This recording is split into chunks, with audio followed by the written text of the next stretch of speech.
You hear me okay, please put a 1 in the chat if you hear me loud and clear.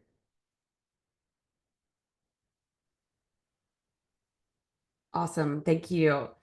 So welcome to the 65th episode of HYSKY Monthly. Today we have a very special guest, Mattson. He's going to talk about the landscape of natural hydrogen.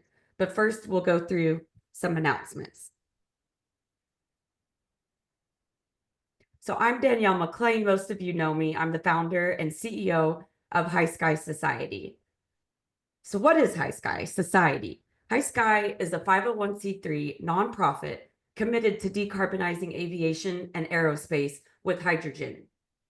We welcome and unite innovators in eVTOLs, fixed-wing aircraft, lighter than air, WIG vessels, drones, UAVs, spacecraft, anything else that you can conjure up. If it flies with hydrogen, it's part of our vision. Our mission is to decarbonize flight with hydrogen by building a connected ecosystem. That's you. That's the reason why this is highlighted. We'll talk more about that in a second. Our vision is to have zero carbon flight powered by the hydrogen value chain ecosystem. Again, that is you.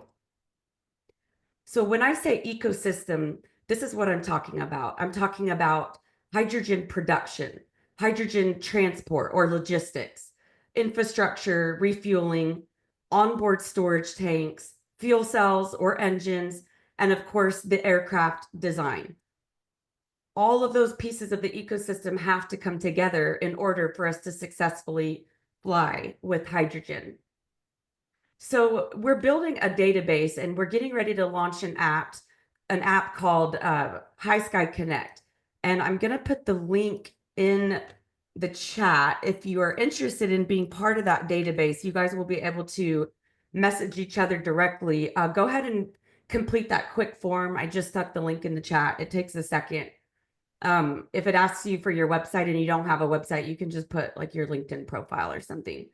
So go ahead and do that while we're going through these slides. Okay, so HYSKY Monthly is what you're at right now. HYSKY Monthly is one of our top programs, and it's a series of free educational webinars. We do this on the third Monday of every month. We have new distinguished speakers present each month for anyone interested in hydrogen flight. On the third Monday of each month, I already said that. And there's hundreds of hours of expert hydrogen aviation videos free on YouTube and on our channel. If you have not yet subscribed to our YouTube channel, please click that link that I just stuck in the chat. It helps us so much. And I think we're almost at 500 subscribers. Once we get to 1,000, we can unlock all kinds of cool things on our YouTube channel. So please do that. It helps us quite a bit. Takes you a second. So why hydrogen in flight? I'm going to use the analogy of advanced air mobility. If you don't know what that is, don't worry. But it's just a popular use case right now for talking about hydrogen. But this logic applies to drones, UAVs, fixed wing aircraft, helicopters. You could use this very similar logic. So if we're just powering a VTOL with hydrogen, we could fly over traffic. That's good. But we could only fly for about 60 to 100 miles. That's okay. So yeah, we could fly from like one side of town to another. But if I wanted to fly, I'm in Houston. If I wanted to fly to San Antonio without stopping, I'm not going to be able to. I'd have to stop and charge.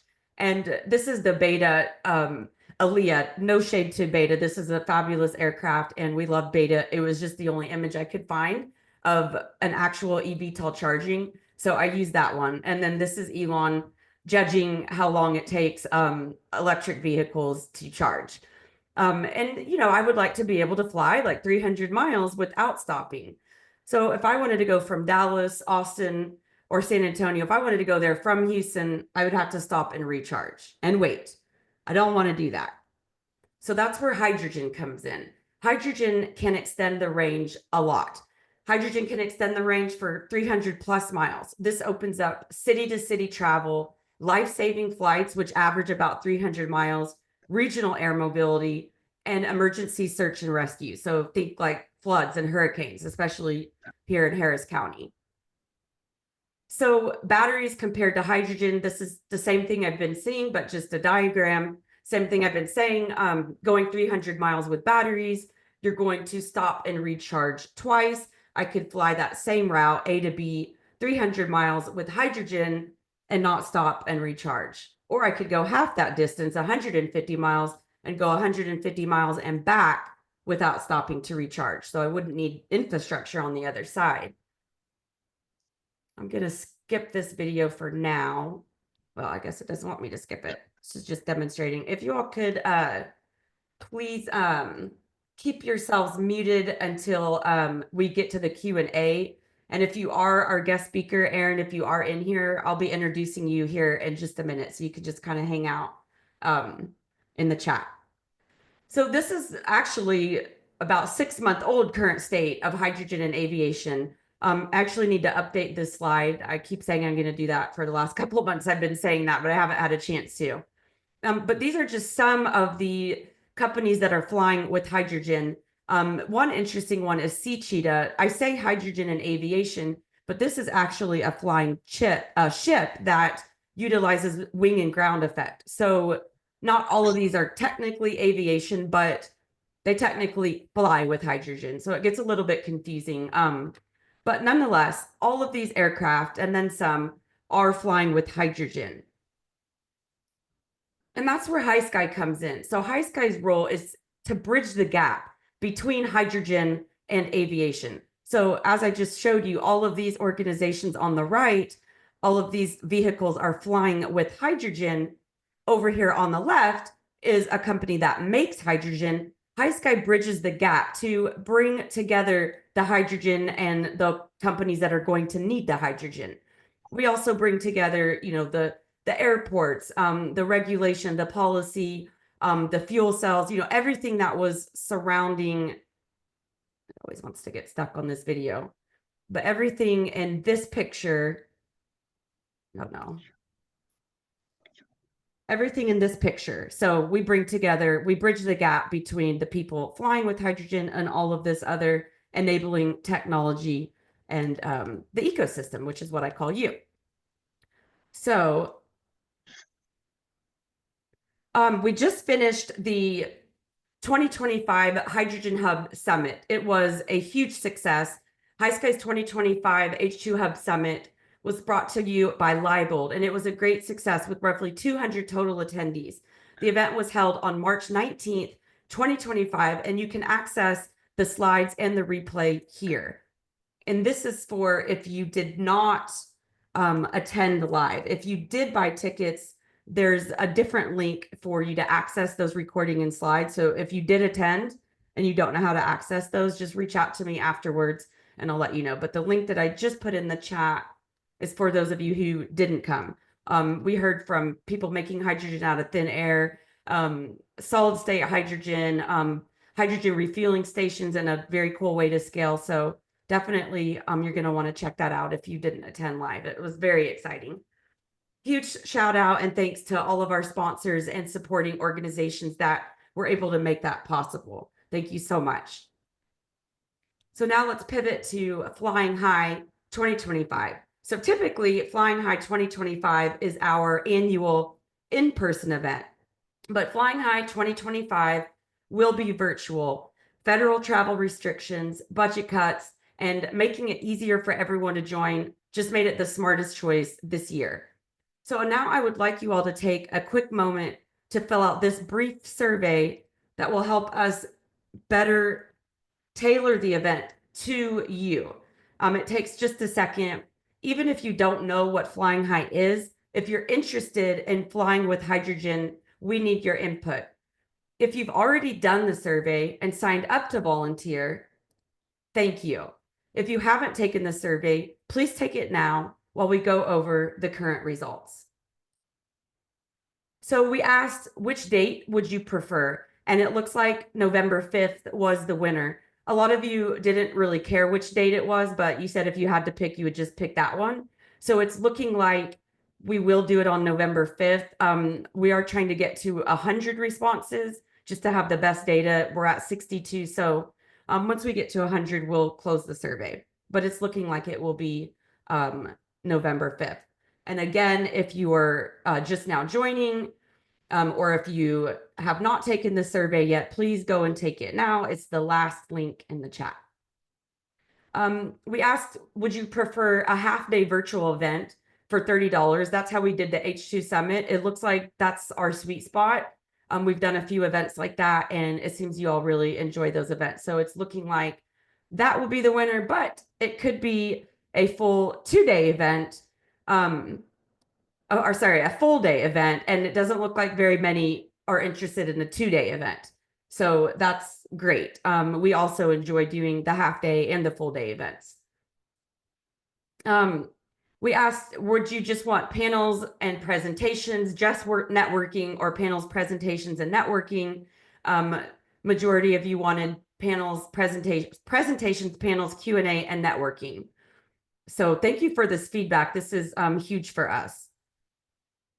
There were some really good, we just asked an open-ended question on what we would like, what would you like us to do for the next one? And we thought this was a really good response. There were a lot of really great responses. I couldn't fit them all in here, but I thought this was one of the most valuable ones. I think this was Bruce Holmes who said this. So thank you, Bruce, if you're here. This was invaluable. Hydrogen for aviation is in a delicate position with the new U.S. administration.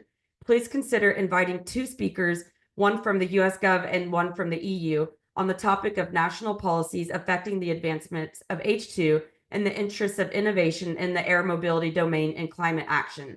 The US is not ignoring the value of H2 solutions. However, we in industry do not have clear signals from government which to inform strategy. I couldn't agree more. So if anybody wants to help us get those 2 together, those 2 speakers, that would be huge. So thank you for that input. And then finally, we asked if you would be interested in volunteering for being on the Flying High Steering Committee. I cannot be more grateful for everybody that stepped up to the plate. We'll be organizing a meeting to bring the steering committee together.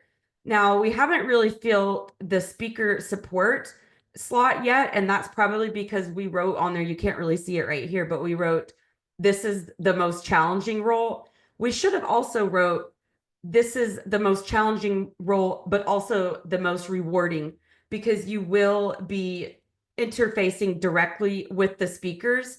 So if you're a new organization and you're really wanting to get your name out there, this is going to be a very rewarding role, because you're going to be reaching out to, you know, like the EU government and the US government. So you're going to be directly interfacing with those speakers. So it's fantastic networking. So consider that when you do it. It is the most challenging role, because you'll be in charge of, you know, getting their slides, and you have to kind of chase down speakers, but it is the most rewarding. So we should have included that. So thank you again. Again, we'll be organizing some steering committee meetings as soon as we close the survey. So we're just waiting on about 35, 40 more sponsors. I mean, sorry, not sponsors, survey results. Goodness, I can't talk today. Okay, so now is when we do one of my favorite parts, and it's where we are all going to turn on our camera and take a group photo. So everybody turn on your camera, and we're going to say cheese. Let me give you a minute to turn your camera on. And this is just the moment where HYSKY Monthly comes to life.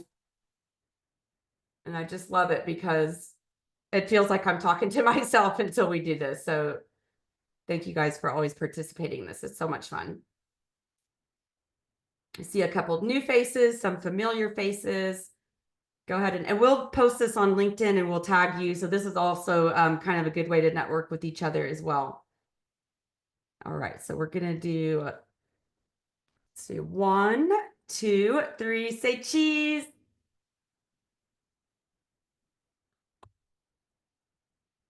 Yeah, I was actually looking at the camera on that one.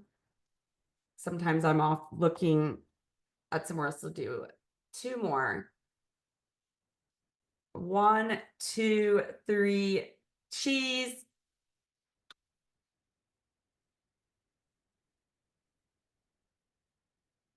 And 1 more. 1, 2, 3, cheese. Awesome. All right, let me go back to sharing my screen. You guys can go ahead and mute and turn your cameras off and stuff until we get to Q&A. All right, very good. And these are some past pictures that we've taken, and it's just always fun to do these. All right, great. So let's go ahead and meet today's speaker. Aaron, I'm hoping you're here. I haven't seen you this morning, but this is the time where we usually invite you to turn your camera on and go ahead and unmute while I'm reading your bio. So Aaron Mattson is the founder of Mafic Consulting Group, MCG, the first consulting firm dedicated exclusively to natural white hydrogen. For those of you, I'm just going to say this off script, for those of you that have not heard of natural white hydrogen, it is a very exciting topic and one of the things that I'm following super closely. And us at HYSKY, we always hear hydrogen is the most abundant molecule in the universe, but it doesn't occur naturally. Well, it does. You have to drill for it, and it's called white hydrogen or natural hydrogen.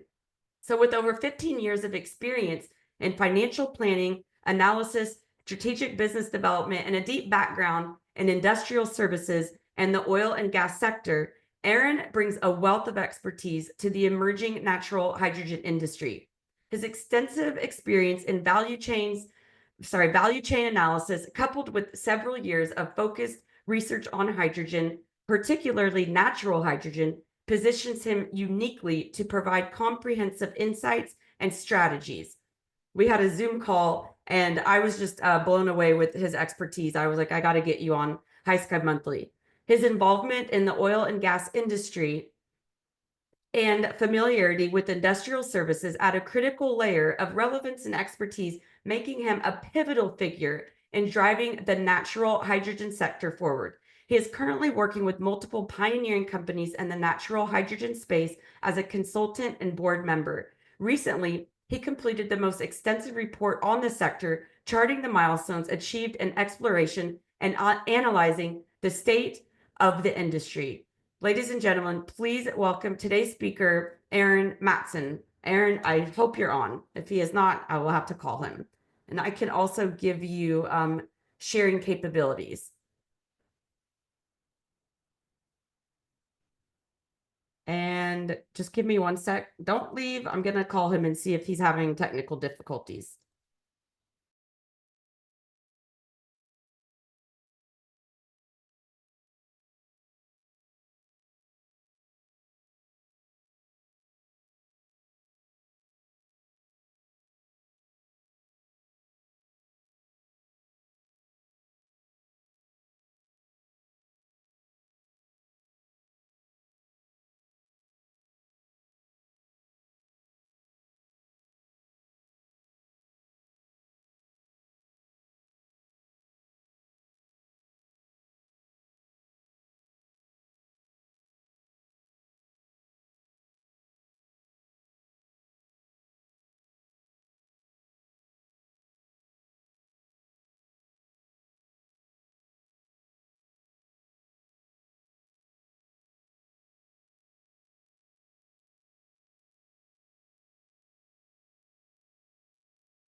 This is a perfect example of why I said speaker whatever that role was that I had on speaker coordination, why this is the most challenging. And then you have to do it with multiple speakers. We get our wires crossed sometimes. But he is joining now.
Aaron, welcome.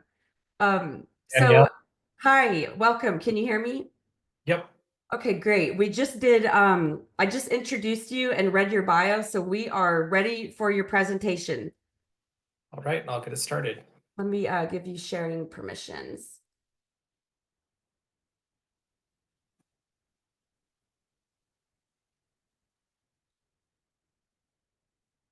If people join, you don't worry about letting people in or anything. I'll do that.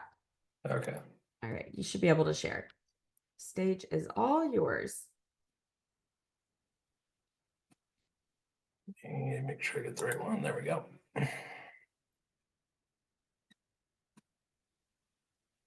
Perfect. We see you, I hear you, and we see your slides. All right.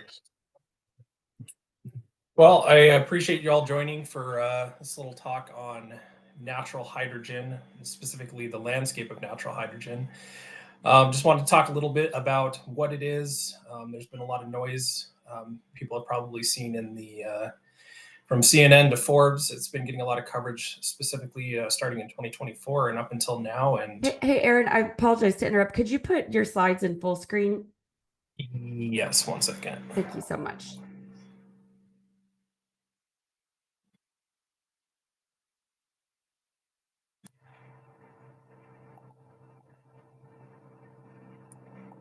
It's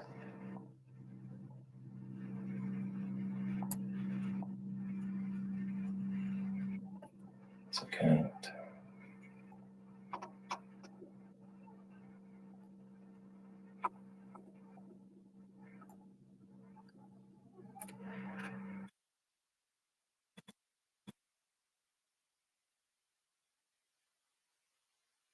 I got multiple screens, so I gotta move it over. No worries.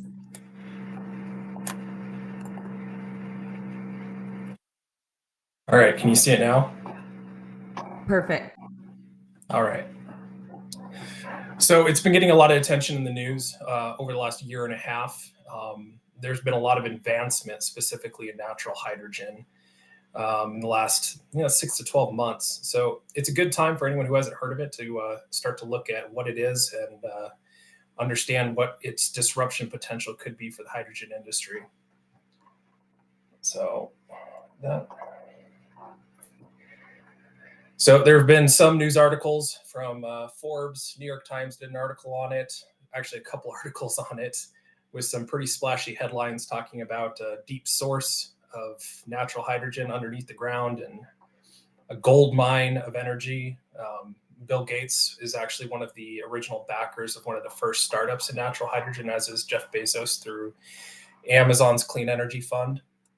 And since then, it's really taken off and gotten a level of recognition from companies such as Mitsubishi, BP Ventures, Rio Tinto, the number of corporate interests in it has grown exponentially over the last 12 months.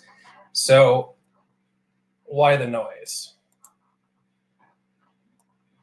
Let's get this to click through. There we go. To understand why it's getting the attention, you kind of have to understand what its disruption potential is and what people are claiming about it. So it's a new source of hydrogen that comes from deep within the earth. So it's naturally occurring via geological processes that create hydrogen. And people believe that it can be trapped in reservoirs and exploited similar to how we do for oil and gas energy assets. It's low carbon, so depending on the other gases you extract with it, the purity of it has been recorded as high as 98% with some of the wells that have been drilled and sampled. So when you look at the potential for high volume, low cost, you start to kind of see the picture of why there is the level of interest there is in it right now. Cost estimates for it have been between 50 cents to $1.50 per kilogram. There was a recent publication by Stanford, and their techno-economic model also validated that price range that a number of other models, including Mafic Consulting's model, pretty consistently everyone falls within that 50 cents to $1.50. And really the variation comes down to scale or drilling cost differences between various countries. So when we talk about the scale of natural hydrogen, that's something that I will say is still being grasped until we have commercial flowing wells in many different areas. It's hard for us to really define exactly what the commercial scale of this is going to be, but the USGS did build a model in 2024 and estimated that there are 5.6 trillion tons of natural hydrogen trapped in the subsurface. To give you an understanding of how much that is, that's twice the amount of all proven natural gas reserves that have ever been found in the world. So it's very significant if we can commercially exploit it. And I'll talk through some of the challenges that the industry is facing right now. It's still very early stages. So when I say potentially, I mean potentially because we are still probably a year and a half into serious exploration. And the other reason it's beginning a lot of news has just been because it's at this cost, and depending on the whether or not we can exploit it at 90% plus hydrogen content. I mean, really, your two gases you don't want in your hydrogen well are going to be CO2 and methane, and those have been found in wells. But we've also found wells where you don't have that, where it's nitrogen or helium being the other gases that are mixed in with the hydrogen. So it does have the potential, if this was to be commercially scalable, to disrupt the hydrogen industry. I mean, we're talking 2 to 3 times cheaper than gray hydrogen production at 50 cents.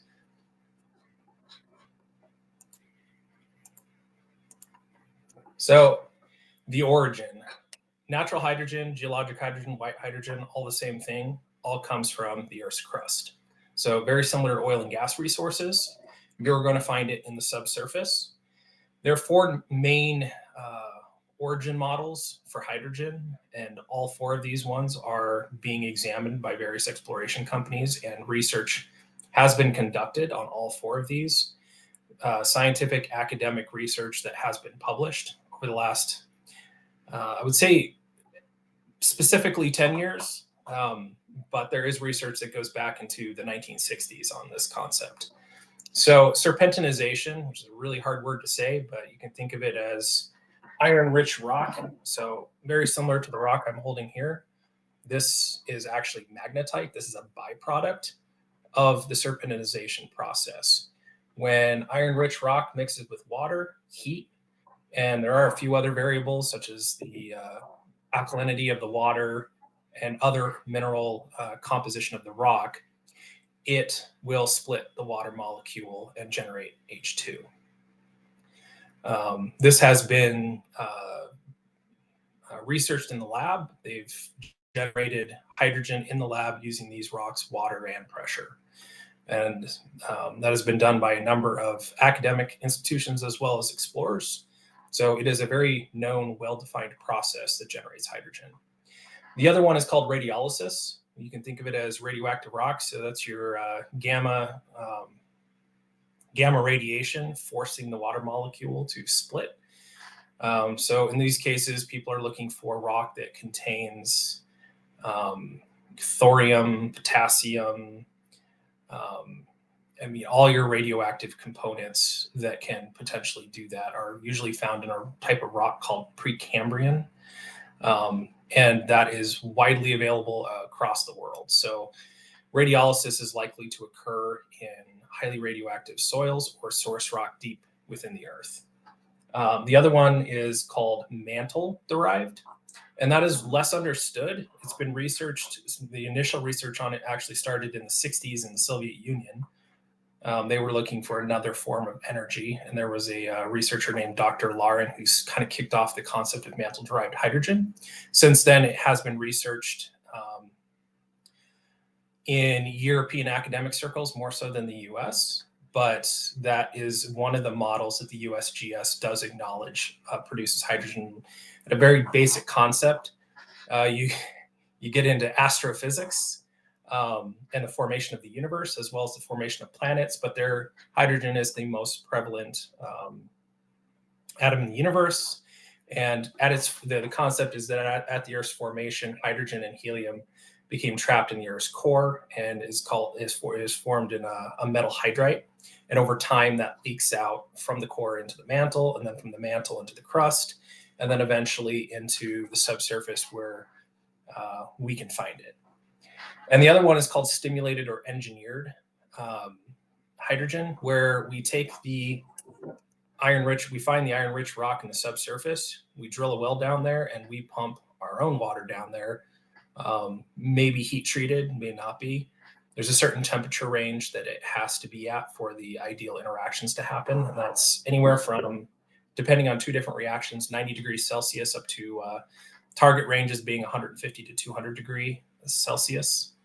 And they add a catalyst usually to enhance the time that it takes that reaction to happen. And they generate the hydrogen within the subsurface, and then they extract it slightly above that as the hydrogen begins to exsolve out of the water. So those are the four main origin models for natural hydrogen exploration right now. This fancy little graphic, it gives a very good depiction. This is from the USGS of the various origin generation, kind of how the model works. I'll start off with number one. You'll see down there, you got your uranium and your thorium splitting the water molecule, and your hydrogen migrating up through the subsurface. It being such a tiny molecule, it migrates through sedimentary layers that oil and gas will not. That being said, it makes it a lot harder to trap. So in order for this to work, you also need an effective cap rock that is packed so tightly that the hydrogen molecule, once it reaches that point, won't go any further. In this case, in the middle, you see there's a salt layer, which can act as a hydrogen trap, similar to hydrogen storage and people utilizing salt domes. It also works very effectively for geologically trapping hydrogen. Some of the other cap rocks that we look at are very similar to what's utilized in the oil and gas industry, heavily compacted shales, clays. There are other types of cap rock, but salt is going to be the most effective. The other one, if you go to number two, you see that little graphic there. It says olivine. Olivine is the mineral inside of this rock that generates that reaction. Now, you don't need olivine. You can have banded iron formations have high iron concentrations, but olivine is proven, at least in the labs, to be the most effective mineral for the serpentinization process. So the water can be subsurface moving through aquifers, or in this case, the model has it rainwater coming down the mountains, going through a fault and migrating into this bottom, what we call basement rock. Think of it as the rock at the bottom of all the sedimentary rock. It's the rock that was created, that was part of the Earth's original formation and crust. And that water will migrate over the bottom of it.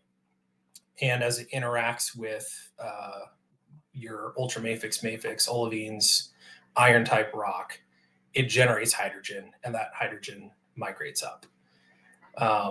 Now, there's a lot of other interactions that are happening. And I mean, we've documented at least 10 different processes that could consume or bind hydrogen on its way to the subsurface. So it's not as simple as water, rock, hydrogen, trap, and then you extract it. It's a very simplified version of this process. But it does work. It has been proven in the lab, and a lot of the research and exploration that has occurred is seeing those interactions, and those models are proving out. So to put it very simply, it's generated deep within the subsurface, even deeper than oil and gas. It floats up to traps, and from the traps, we extract it via wells. So current oil and gas methods are being utilized for extracting natural hydrogen. They are modified somewhat, but it's a very similar process. You drill a well, you look for where it's pooled up inside of a trap with a cap rock seal over it. You drill your well into that and you extract it to the surface, very similar to the way you would with gas well. There are some modifications on it given how hydrogen behaves in the subsurface, but that is the main extraction method that is being looked at by most explorers and is ideally the focus of most of the research right now. You focus on the best accumulation locations. In some cases, there are various explorers that are looking at targeting what I call accumulations or flow, where it's moved. There's so much of it moving the subsurface, concentrated along certain subsurface faults, where it's moving through the cracks, and closer to the surface, they're trying to tap those with shallow wells. It's a less utilized process, but it is one that some explorers are looking at just because of the cost of doing it. And also because there are certain concerns about the effectiveness of cap rocks to trap hydrogen over geologic time. So this is a question that comes up a lot. Why haven't we found natural hydrogen before? There's a number of really good reasons, and some of these are very technical, so try to bear with me. I'll try to simplify it a little bit.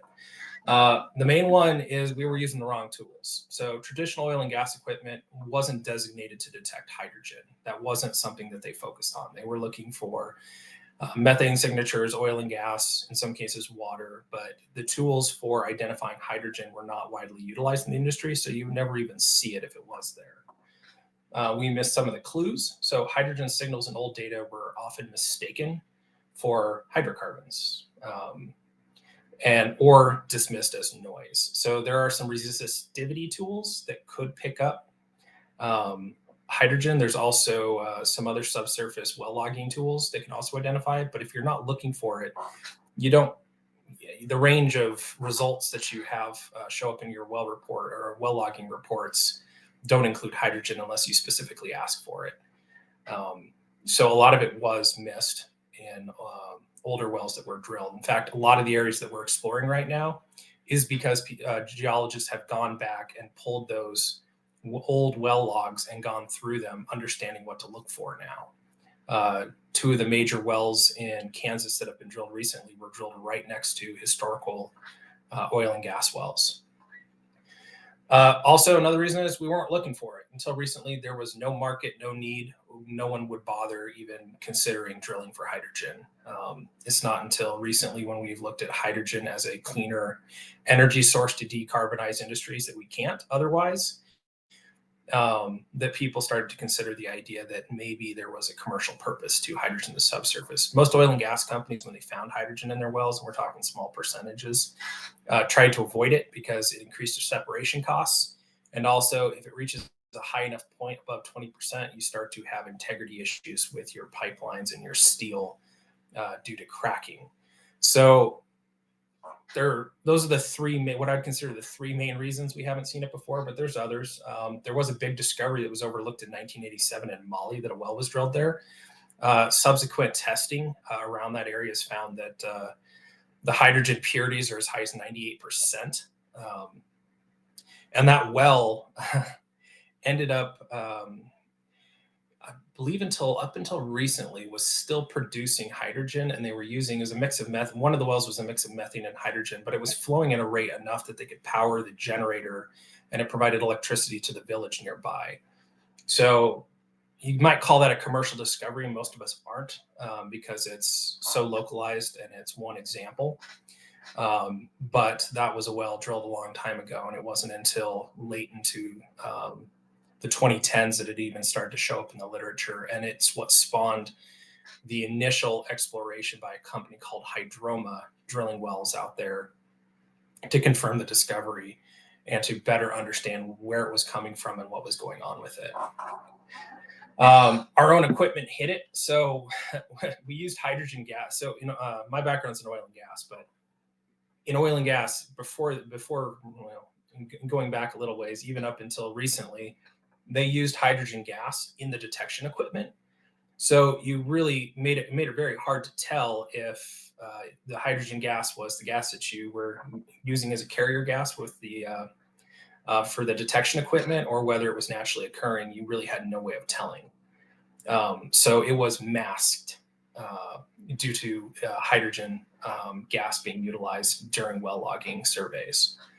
Also, we weren't drilling in the right places. So this rock right here that everyone's looking for is not going to be is not something anyone really cared about identifying when you're searching for oil and gas. Oil and gas source rock is completely different than hydrogen source rock. And the areas that we find this rock exposed within the sedimentary layers to water doesn't often coincide with oil and gas basins.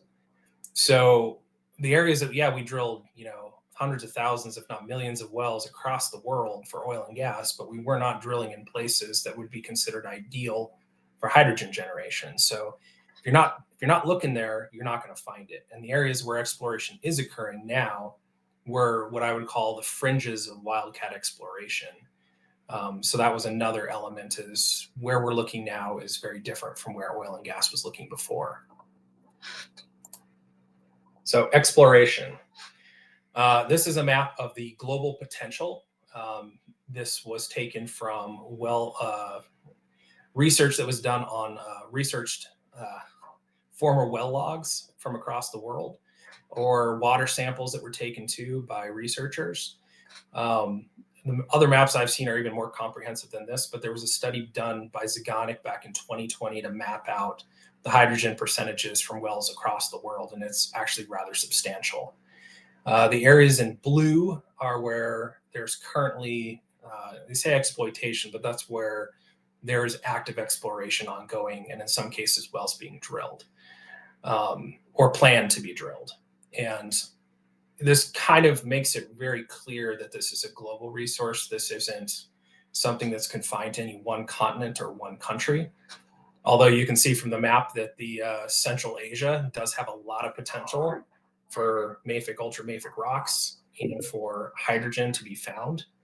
But we also have it in quantities in the US and Canada. There's only one down in South America, but there is a lot of potential in South America, just not as much research or drilling has occurred in the basins where we're starting to find it.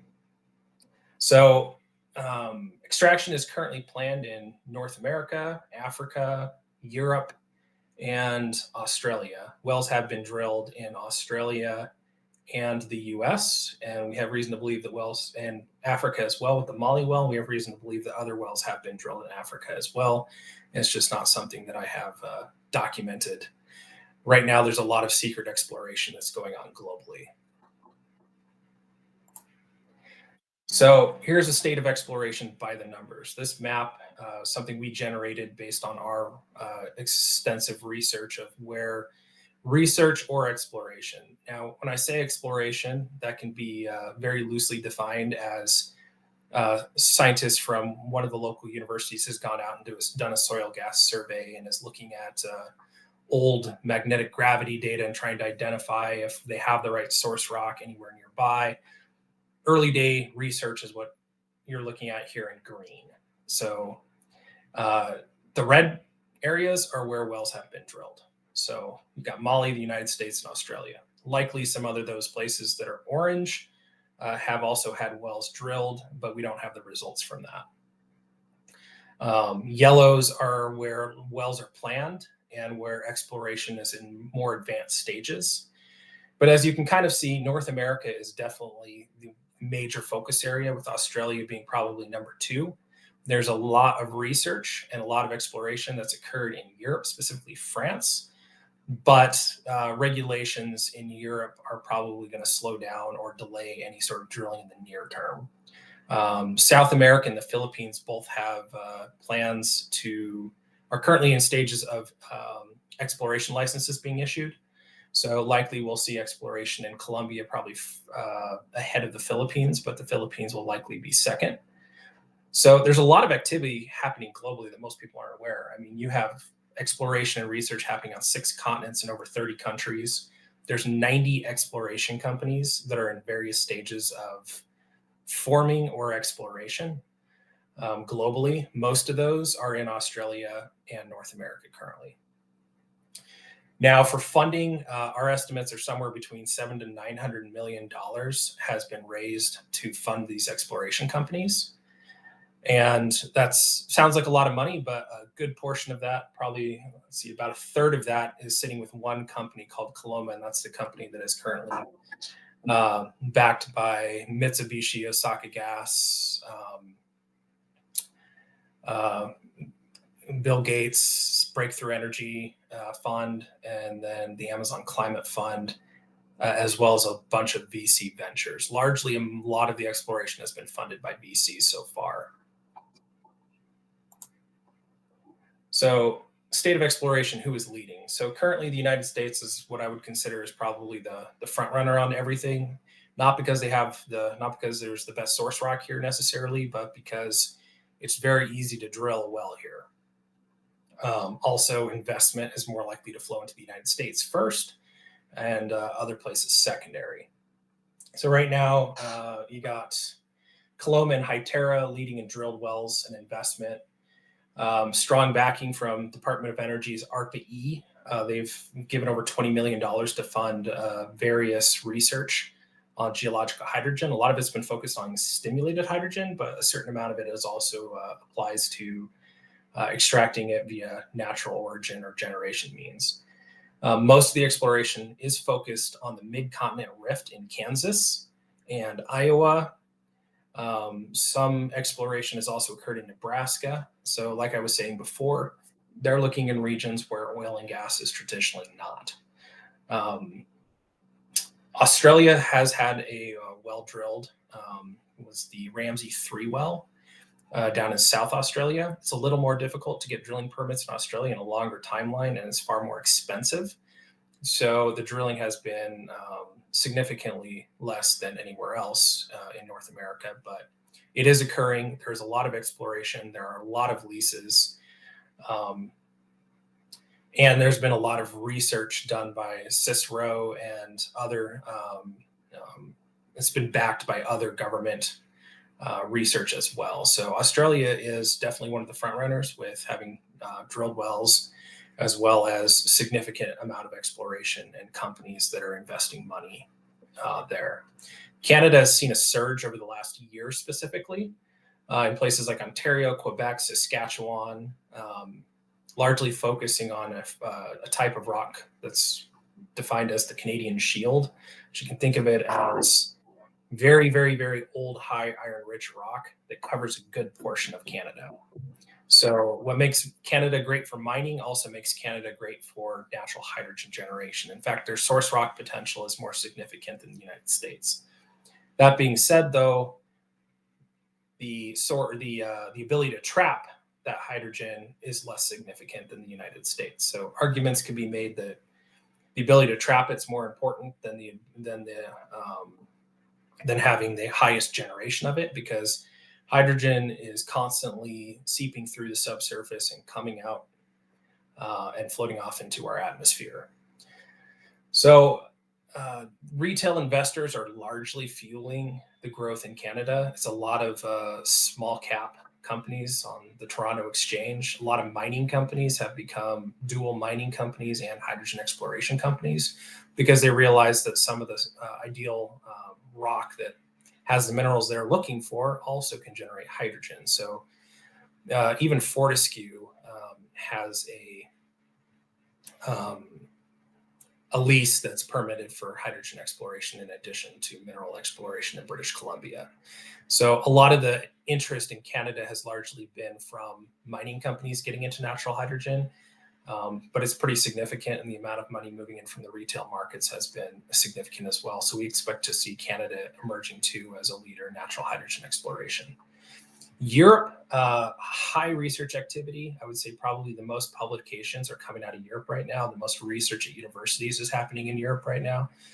But France is the only country issuing permits for exploration. Strong infrastructure, but really undercapitalized. The amount of money for exploration companies there is minuscule in comparison to North America and Australia. It's also very highly regulated, so that's a concern for transportation, for extraction. But Europe does stand out as probably being the best commercial potential right now, given the demand for clean hydrogen.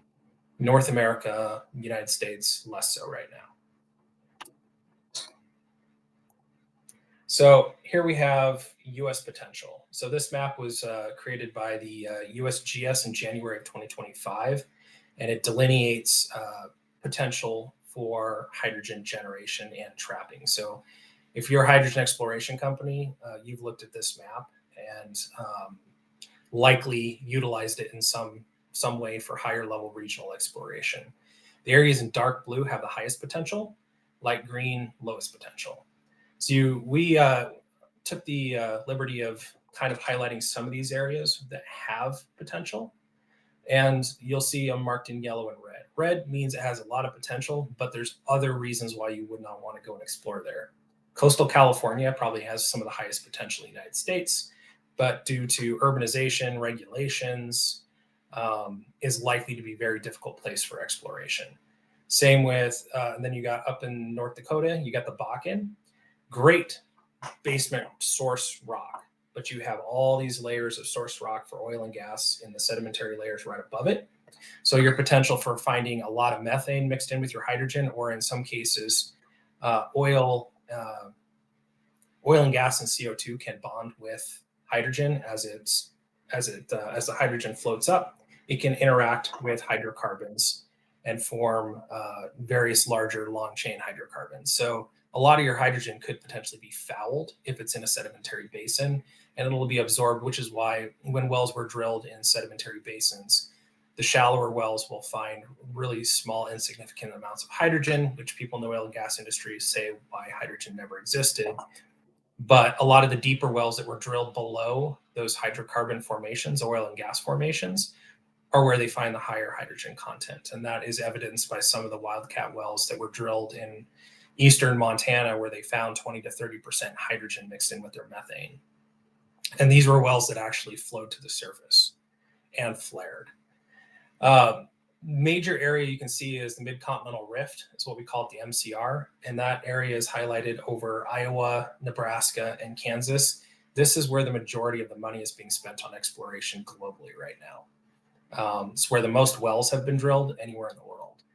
And most of that is happening in a handful of counties in northeast Kansas, although there was a well drilled in Nebraska, and there was a well drilled in Iowa, and there's likely some other wells that we're not aware of that have been drilled in those areas in addition.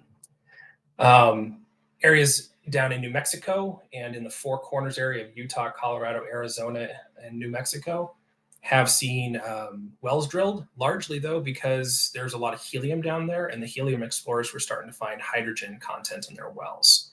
And that has spawned some exploration in those areas by hydrogen companies. And we're discovering too that these rift, you can think of a rift as think of the Grand Canyon, but think of that Grand Canyon going deep into the Earth's crust, acts as a conduit for hydrogen to migrate into the subsurface, into traps that we can extract it from. So same with the Mid-Continental Rift. It's also an ancient rift. Even though you'll go there, there's no Grand Canyon. Deep below the subsurface, this rock is split deep within the lower crust. So it acts as a great conduit for hydrogen to migrate through. So it's a little bit on the United States. Coloma, the leading company for funding and exploration at this point, although I'll not say results, has drilled at least 8 wells in the U.S. possibly 10, but we can't confirm 2 of them. Nebraska, Kansas, and Iowa are largely where they're doing their exploration, although they've also been poking around the Southwest. Current hotspot in the Northeast is Kansas, like I mentioned earlier. But a lot of the exploration has been focusing around where there have been historical finds of hydrogen and oil and gas wells. We expect exploration and maybe even the largest basins not to necessarily be occurring in these places. These were just the areas we had the most data on, that it was the cheapest and quickest to start exploration. So geologic exploration models. I won't go too into the weeds here. I'll try to keep it simple since most of you are not probably geoscientists. So oil and gas concept, which is what most people are doing, is adapting petroleum exploration frameworks to find hydrogen accumulation. So you're drilling a few deeper wells. Some of these wells have been drilled all the way down to 12,000 feet. And a lot of those wells have been drilled directly through the sedimentary layers into the harder mafic, ultramafic rock beneath it in the basement. You've got your regenerative flow, where you're talking many shallow wells, where they're looking for it closer to have migrated to the surface, and they're looking for how it's flowing through faults and trying to exploit it in these critical areas. And then you have stimulated hydrogen. And this area, this part of the industry has grown specifically over the last year. There's over 10 stimulated hydrogen companies right now, most of them based in the US, trying to come up with the right chemical composition, the right type of source rock. And there's a lot of lab work going into identifying where to drill their wells and what solution or catalyst to utilize to create that hydrogen at a speed that is commercially viable to extract it. We call those system wells, and still very early stages. So your techno-economic or your the technical stage or TRL is going to be probably in the 2 to 4 range for that, versus natural hydrogen exploration technology is probably closer to a 4 to 6 range right now. So exploration discovery techniques. So what people are using largely is surface sampling to start out, soil gas surveys where they can measure how much hydrogen has made its way all the way to about 1 meter underground. So you're putting probes in the ground and measuring the hydrogen content. If you can figure out how much of it is where it's flowing to the surface and the quantities it's flowing to the surface, you can model it into the subsurface and try to find out how it's moving and whether or not there are potential traps that it could have migrated to. In some cases, too, satellites are being utilized to hydrogen does regress the growth of vegetation when it does go to the subsurface. And in some cases, you can some companies are claiming to be able to use infrared satellite data to find out where it is coming to the surface in volume. You have your typical oil and gas geophysical models, so your typical seismic surveys that are done in oil and gas every day, as well as well survey tools are being utilized. And then you have mining and geothermal, or technology from mining and geothermal industries that are proving out to be really great at identifying the right type of rock that you want to be looking for, as well as looking for water, because you also need that. So they're identifying where water is moving in the subsurface and interacting with the right source rock. So there are a lot of additional tools that are being utilized for hydrogen exploration that are not utilized in oil and gas, at least not typically. So investment. These are some of the companies that have invested in natural hydrogen exploration or stimulated hydrogen projects. So the ones I'll point out is United Airlines. I think that kind of applies to this group. They were an early investor in Coloma, likely because of their interest in utilizing hydrogen for SAF. Mitsubishi Heavy Industries is invested in it, Osaka Gas. So in these cases too, you have potential offtake companies that are interested in positioning themselves if it turns out to be a large-scale commercial industry. Also of interest is Rio Tinto, a major mining company, has also backed a company called Snowfox Discovery out of the UK. And they also they came in on the investment with BP Ventures. BP Ventures is the first oil and gas or energy company to invest money in exploration. That being said, it's BP Ventures, not BP proper, so it's still being considered an emerging technology, not necessarily something that they are, investing a whole lot of money into. My guess is their investment was somewhere between 5 to 20 million. But you also have Total Energies down there, and Total, I wouldn't say is directly investing in natural hydrogen. They backed a company called 458 back in 2021 when they began helium exploration in Europe. And since then, 458 has also become a natural hydrogen exploration company. So Total benefits from having a technical edge through 458's exploration of natural hydrogen. Right now, it's mostly VCs, as you can see. Most of these companies up here are venture capital firms. We haven't seen a whole lot of investment from private equity. And largely oil and gas companies have stayed out of investing. We kind of expect them to be late stage investors in this, similar to how they were with the shale oil and gas industry when it emerged. Most of them didn't invest in it. It was independent companies and backers that got it off the ground. So off-takers are also, like I said, beginning to take an interest.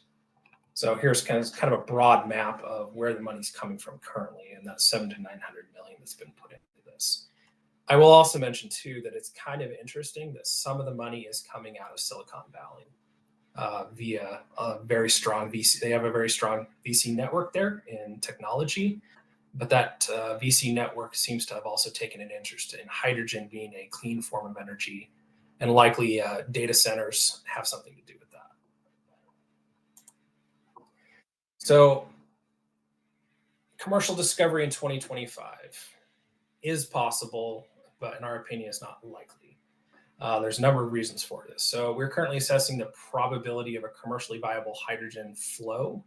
And that's important to mention because there's a lot of reports coming out about we found this percentage of hydrogen in this well, and a lot of the well test results will show percentages of hydrogen, but they don't actually show you the volume or the flow of hydrogen. So when we're saying hydrogen flow, that's not to say somebody didn't utilize some amazing survey technology and is claiming that they have seen it in the subsurface via their technology, or that they have taken some sample test results near the surface and they're projecting how big that reservoir goes within the earth, but they can't actually prove it. So we're talking about someone's drilled a well and it is flowing at a commercial rate. And so we would say that's probably about 45 to 50% right now.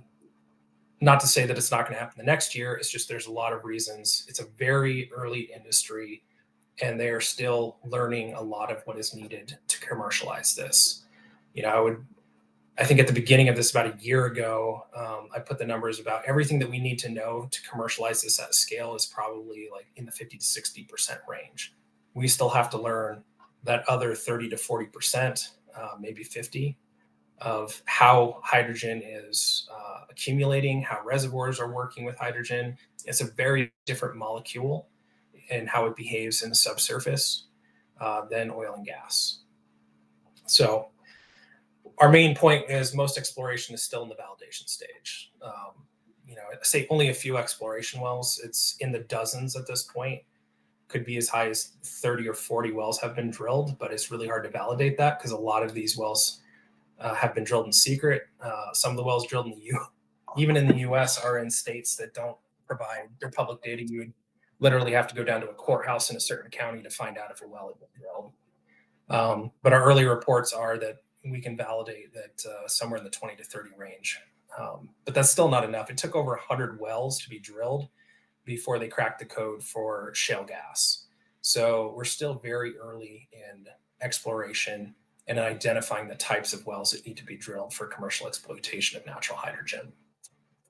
The limited understanding of hydrogen reservoir behavior, I won't go too much into this because it gets very technical, but how you model out how it's contained in these pools or reservoirs in the subsurface is going to look different than oil and gas, and a lot of the assumptions that were made early on how it would behave have proved wrong.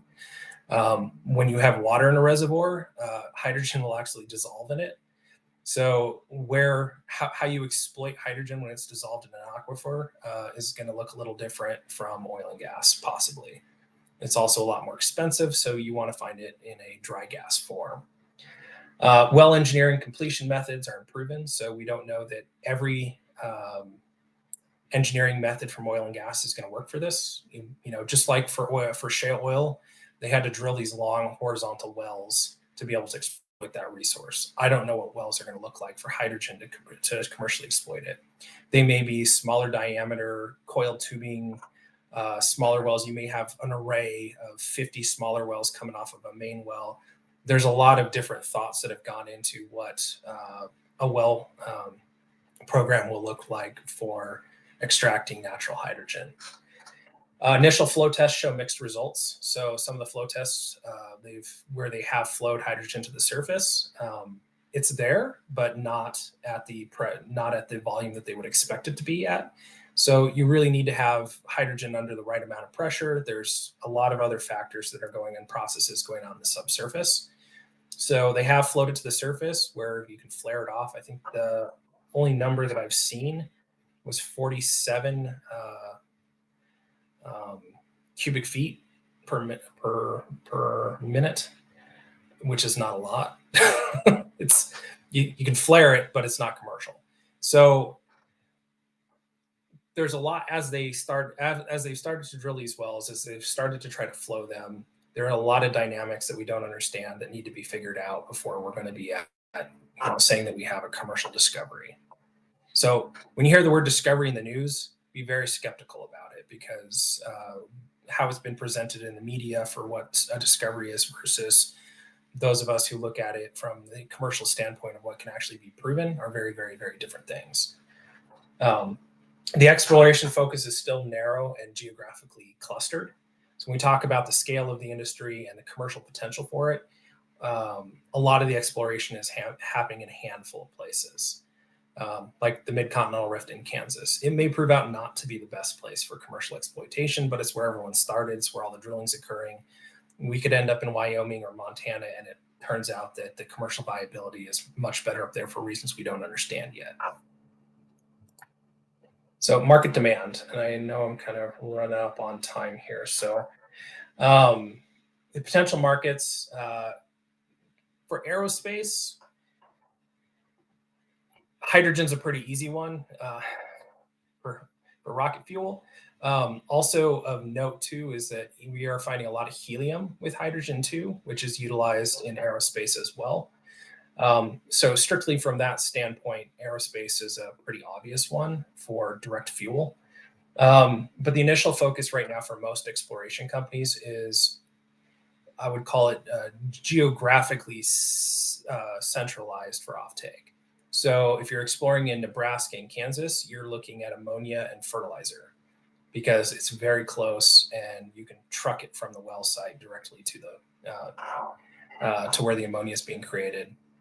So a lot of the early focus for offtake right now at the small scales that we expect to be at is going to be around ammonia for fertilizer, methanol potentially, hydrocracking if you've got a petrochemical facility nearby. There are some facilities within geographical, a decent circle of where these wells are being drilled.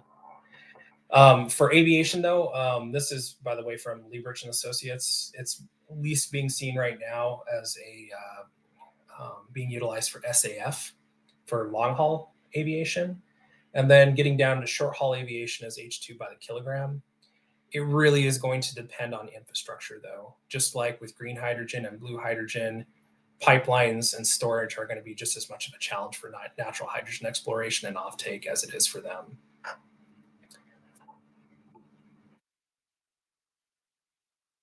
So market competitions for carbon emissions. This one was, there's a lot of different variations I've seen for where white hydrogen stacks up in here. But assuming that you have, 98% hydrogen and, 1% helium, 1% nitrogen in your well, your emissions are not going to be necessarily down at zero. If you're using solar power to power your equipment on the site, or you're using the hydrogen gas coming off it to power your well pad, then in theory, outside of the steel casing that is used to make the casing, your carbon impact for this is minuscule in comparison to anything else. That being said, though, a lot of these wells that have been drilled have found methane. So the real carbon impact is going to come from the percentage of gas that is hydrogen. And it's going to come from whether or not you have methane or CO2 in it and to what percentages those are. So it does have the potential to be the cleanest, but there's a lot of assumptions that are being made with that. And until we have drilled a lot more wells and have an understanding of the other produced gases that come up with it, I would say that's still kind of a murky claim. And transportation distance. I mean, in green hydrogen, you're potentially co-locating your green hydrogen plant right next to where you're utilizing it. So if we've got to move it through pipelines, that's a lot of steel that's got to be manufactured, a lot of carbon that's going to be utilized for that possibly. So when you talk about its carbon impact, transportation distance, if a lot of these wells are found in remote areas, is definitely a factor. So market competition on cost. So like I said before, multiple techno-economic models have put the cost estimates between 50 cents to $1.50. The one on the right is Mafic's analysis for whether we find it with hydrogen by itself. It's a P90, P50, P10 taken from a resource estimate done by Sproul on Hytera's wells or Hytera's lease acreage in Kansas. So we did actually use a real prospectivity report when we calculated it, and then ran through the drilling costs of wells, the discovery process, topside and facilities infrastructure, basically everything that would go into it to get it into a holding tank, not including the cost of transporting it off the well site. But consistently, these techno-economic, there's another one that just came out of Australia as well that also validates these numbers. So I think at this point, given the number of eyes that have examined this, it's likely pretty close to somewhere in that range. I likely think it's going to vary by country, because some countries are going to be more expensive to drill, more expensive to permit, and the regulatory requirements are going to be a lot higher. So you look at drilling costs and regulatory factors affecting that. Also, if you're drilling shallow wells versus deep wells, that's also a big impact, but that can also be made up with scale. Scale of the discovery is going to be significant, and one of the other slides I can kind of talk about that. So key market considerations right now are commercial scale. Is it scalable? We may find 5 hydrogen wells and they're producing, each 1,000 kilograms a day. That is not going to move the needle whatsoever on the hydrogen industry, and no one's going to take it seriously.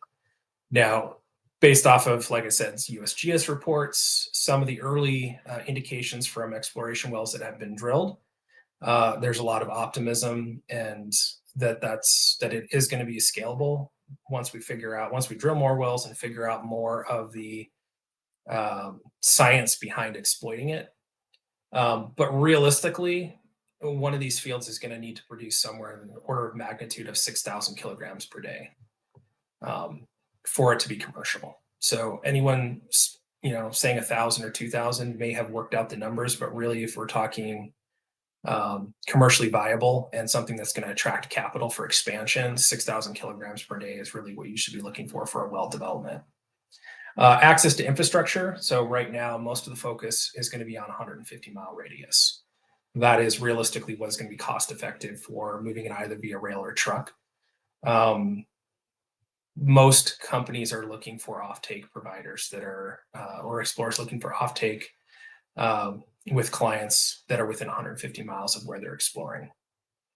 Talk offtake strategy, ensuring offtake before production seems really obvious, but there have been wells drilled in places where they did not have offtake, and there's nothing commercial that's come out of there that I've seen, but just assuming that they found this massive field there, I don't know that anyone would ever actually do anything with it. So companies are starting to look at offtake. I mean, there's a lot of rationale behind why Coloma took on Mitsubishi and Osaka Gas as investors, because you're also looking at potential off-takers in the Asian market, and that came on the heels of Coloma announcing their $25 million exploration projects in Australia. So offtake strategy is going to be a key part of this, and just like anyone who's looked at hydrogen in other colors, it can make or break your industry. So other considerations, helium. So a lot of helium is being found with hydrogen, either because it's primordial, meaning it's also coming from mantle degassing, or because it's also benefiting from the locations they're looking are benefiting from having radiolysis potential, high radiation in the soils that are also responsible for creating helium-4 in the subsurface. And so that helium becomes another gas that makes hydrogen exploration more commercial. You're not just exploiting the hydrogen. Now you have helium, which can sell for anywhere between 300 to 450 MCF. So the helium aspect of hydrogen exploration makes it more commercial and can make a project that's maybe suboptimal for hydrogen be more commercial. And a lot of the wells that are being drilled in places like Arizona are likely going to take advantage of that. So final thoughts for aviation aerospace. Early exploration is promising, but it's not guaranteed. We are still very early in this. A lot of the companies that are starting to look at getting into this are doing so from a positioning standpoint, not necessarily that they're going to go invest $50 million tomorrow in it, but they're investing a little bit to get access to understand what's actually going on inside the industry and to see how much of a disruption it's going to be and the timelines for that disruption, given how the industry is advancing. Commercial offtake will lag discovery significantly. There's a lot of topside infrastructure that's got to be put in place to separate out the gases. So even with successful flow tests, we would not, and offtake supply agreements, unlikely you're going to see anything commercialization of natural hydrogen before 2028. And realistically, it's going to be somewhere between there and 2030 right now from discussions I've had with explorers. So it may offer the lowest cost clean fuel pathway for aviation. So given its cost, given the potential for it to also be very clean, it's likely, in our opinion, to be, at least early on with SAF, to be the preferred hydrogen source if it is scalable. So there's a lot of ifs in there, but we do see aviation as likely to benefit if we can prove commercial scale with natural hydrogen or even stimulated hydrogen. Proximity to market and infrastructure matters. So many potential hydrogen regions are remote or underdeveloped.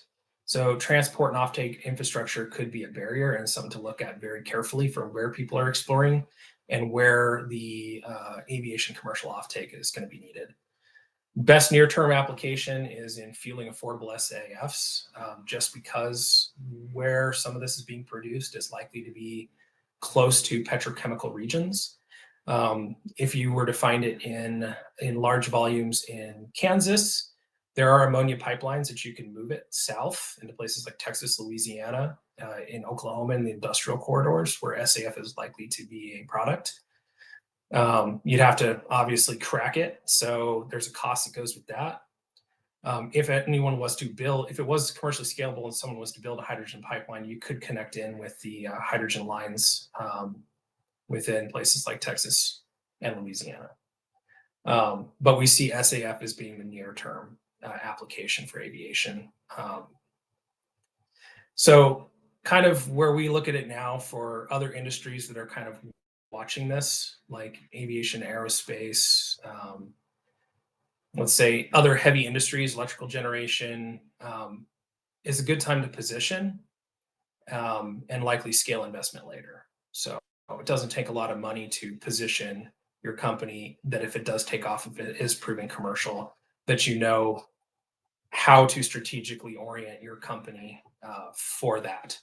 So right now is more of a positioning phase for companies that are investing with the intention that if it does take off, they can scale their investments strategically later on faster than anyone else. And that's all I got. Wow, thank you so much, Aaron. That was fantastic presentation. very thorough. I like the final thoughts. Good takeaways. We've got time for a few questions. The first one I see is Jennifer. Jennifer, do you want to unmute and ask your question?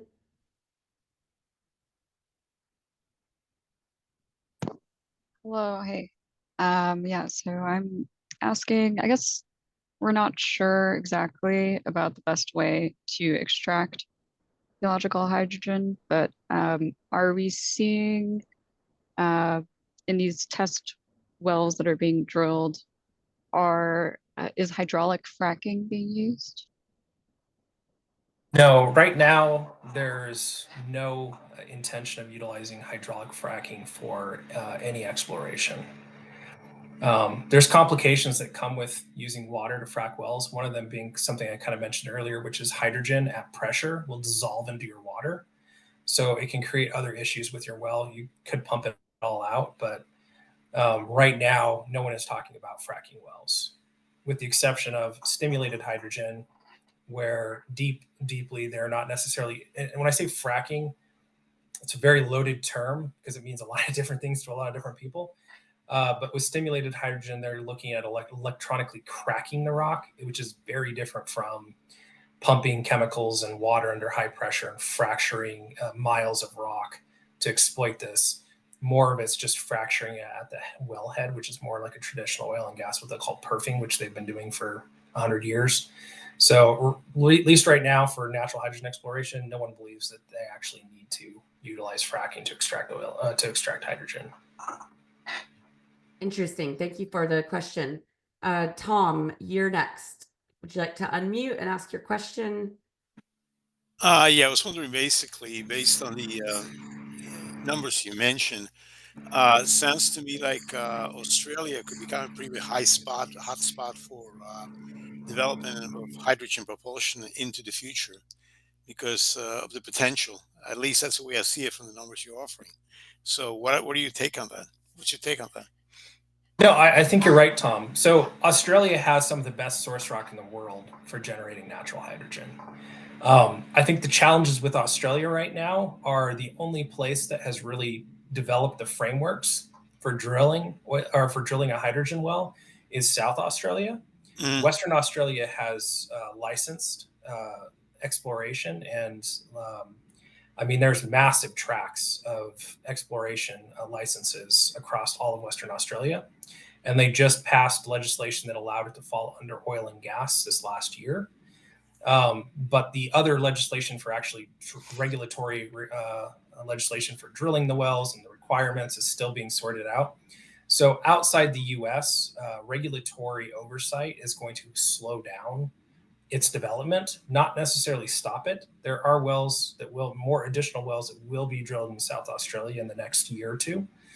And there's a growing support within Australia for the natural hydrogen industry. mm, But how do I put this? Australia is going to function a little bit different than the US in that each and every territory or area or state has a lot of its own regulatory requirements that hmm are going to impact where you see exploration. Also, a lot of the basins that are being looked at are so remote that the infrastructure that is going to need to be put in to commercially exploit it is going to be a challenge.